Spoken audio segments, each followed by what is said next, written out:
In this video, we're going to find all solutions, real and complex, to the equation x to the fourth minus 1 equals 0. So we're going to guess a solution. So x being 1 is a solution. Plugging that in, that would be 1 to the fourth minus 1 is obviously 0, so that checks off. That means that x minus 1 is factor. You can multiply by something. So let's say x cubed plus ax squared plus bx plus c. And this is equal to x to the fourth. So we can factor x to the fourth minus 1 into this. So now we're going to multiply these out. So this will be x to the fourth plus ax cubed plus bx squared plus cx, just distributing the x across. And then now distributing the negative 1 would be negative x cubed, then negative ax squared minus bx minus c is x to the fourth minus 1. So now we're just combining like terms, x to the fourth plus a minus 1 x cubed plus b minus a times x squared plus c minus b times x. Then minus c is x to the fourth minus 1. Now c has to be 1 in this case because that's the only way c is equal to 1. So c is 1 is a solution to this little equation thing we made up.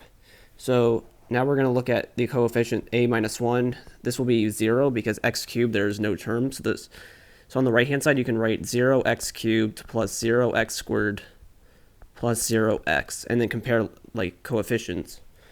So we have b minus a is also equal to 0, and we have that c minus b is also equal to 0, which means solving this equation, a is 1, b is a, but a is 1, and c is b, but b is 1. So we have that x to the fourth minus 1 is factorable, like x minus 1 times x cubed plus x squared plus x plus 1. And obviously we know that this means that x equals 1 is the solution. Now solving this equals 0. So x cubed plus x squared plus x plus 1 equals 0. We can group things together, so we can group x squared in the beginning. So x squared, factor that out, that'd be x plus 1. Then factor out a 1. For this, be x plus 1 equals 0, which means that x plus 1, we can factor that out, times x squared plus 1 equals 0. This means that x has to be negative 1. So now we're going to divide by it because now x is not negative 1. So we have that x squared plus 1 equals 0. Subtract 1, x squared is minus 1.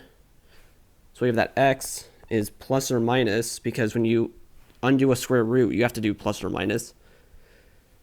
And then that would be square root of negative 1.